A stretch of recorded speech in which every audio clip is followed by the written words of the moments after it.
প্রতিদিন নিত্য নতুন কম্পিউটার টিপস এন্ড ট্রিক্স পেতে আমাদের এই ডিজিটাল মার্কেটিং ওয়ার্ল্ড ইউটিউব চ্যানেলটিকে সাবস্ক্রাইব করে নোটিফিকেশন বাটনটি অন করে দিন। হাই ফ্রেন্ডস, আমি আশিদুল আপনাদের সামনে হাজির হয়ে গেলাম মাইক্রোসফট ওয়ার্ডের ভিডিও টিউটোরিয়ালে। আজকের ভিডিওতে আপনাদেরকে দেখাবো হোম মেনুর পেস্ট, কাট, কপি, ফরম্যাট, প্রিন্টার এগুলোর কাজ, অর্থাৎ ক্লিপবোর্ডের কাজগুলা। ক্লিপবোর্ডের মধ্যে তিনটা কাজই বেশি এখানে, তাহলে পেস্ট, কাট, কপি। তো এখন দেখতে পাচ্ছেন এখানে শুধু পেস্ট অপশন মধ্যে বাকিগুলো হাইড হচ্ছে। পেস্ট অপশনটা আছে এই কারণে যে কিছুক্ষণ আমি কিছু একটা লিখছিলাম, যার কারণে এখনো পেস্ট অপশনটা হাইড হয় নাই, আমার আগের লেখাটা। আপনাদের স্বাভাবিক এখানে তিনটা অপশন হাইড থাকবে, শুধু ফরম্যাট, প্রিন্টারটা দেখা যাবে। তো এখন কিভাবে আপনি ওই হাইড করা অপশনগুলোকে অ্যাক্টিভ করবেন, তার জন্য প্রথমে এখানে থেকে কিছু লেখেন, যেমন আমি আমার নামটা লিখছি, আমার নামটা লিখলাম।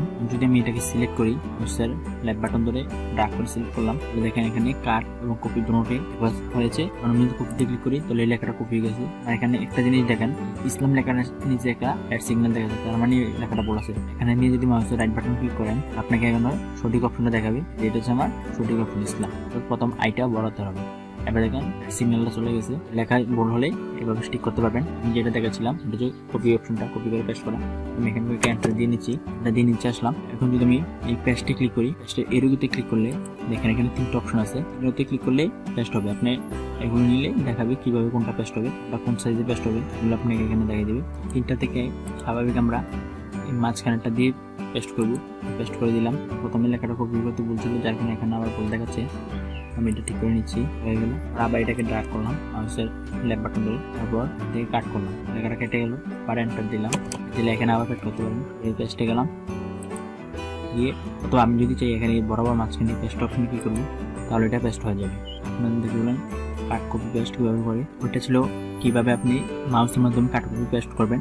এখন আমি আপনাদেরকে দেখাবো কীভাবে কিবোর্ডের মাধ্যমে শর্টকাটে কাট কপি পেস্ট করবেন। মানে স্বাভাবিক কিবোর্ডের মাধ্যমে শর্টকাটে কাট কপি পেস্ট করতে থাকি, কারণ মাউস বারবার ধরার মতো সময় দাঁড়াতে থাকে না। তার জন্য আমি প্রথমে এই লেখাটাকে সিলেক্ট করব।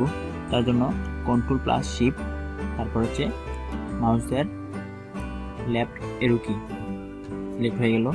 শিফট প্লাস উপরের এরো কি দিয়েও পুরোটা সিলেক্ট করে নিতে পারবেন, অথবা কন্ট্রোল প্লাস শিফট প্লাস এরো কি দিয়েও সিলেক্ট করে নিতে পারবেন একটা ওয়ার্ড করে। তারপরে কন্ট্রোল সি দিলে এটা কপি হয়ে যাবে। তারপরে মাউস কার্সরটা একটা বাইরে ক্লিক করে এন্টার দেন, দেওয়ার পর কন্ট্রোল ভিক্টোরিয়া বি দেন, তাহলে এটা পেস্ট হয়ে যাবে। তারপর আবার এটাকে সিলেক্ট করেন, এবার আমি সিলেক্ট করছি, সিলেক্ট হয়ে গেল। হয়ে যাওয়ার পর আমি কন্ট্রোল এক্স দিয়ে কাট করলাম, কাট করার পর এন্টার ক্লিক করলাম, তারপর কন্ট্রোল ভিক্টোরিয়া বি পেস্ট করে ফেললাম। তাছাড়া সিলেক্ট করার আরও সিস্টেম আছে, যেমন শিফট প্লাস এন্ড মেনু, তাহলে সিলেক্ট হয়ে যাবে। আমার কার্সর যদি লেখা শুরু থাকে, তাহলে shift plus end button click করলে সম্পূর্ণ অপশন শেষ পর্যন্ত সিলেক্ট হয়ে যাবে সম্পূর্ণটা লেখা। আর যদি কার্সর লেখার শেষে থাকে, তাহলে শিফট প্লাস হোম মেনু দিলে প্রথম পর্যন্ত লেখাটা সিলেক্ট হয়ে যাবে একটা লাইন। এভাবে আমরা যে কোনো লেখা সিলেক্ট করতে পারি। সিলেক্ট করে কন্ট্রোল সি দিয়ে কপি এবং কন্ট্রোল এক্স দিয়ে কাট এবং কন্ট্রোল ভিক্টোরিয়া বি দিয়ে পেস্ট করতে পারি। আশা করি আপনারা কাট কপি পেস্ট এটা শর্টকাট নিয়ম এবং মাউসের মাধ্যমে কীভাবে করবেন ওটা শিখেছেন।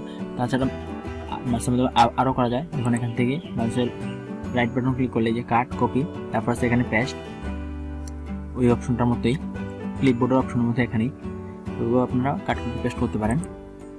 আজকে ভিডিও পর্যন্ত। যদি আমার ভিডিওটা ভালো লাগে অবশ্যই চ্যানেলটা সাবস্ক্রাইব করবেন, এমনকি প্রতিদিন নিত্য নতুন ভিডিওগুলো পাওয়ার জন্য আমাদের সাথে থাকবেন এবং ভিডিওটা আপনার বন্ধুদের সাথে শেয়ার করবেন। আজ এই পর্যন্তই।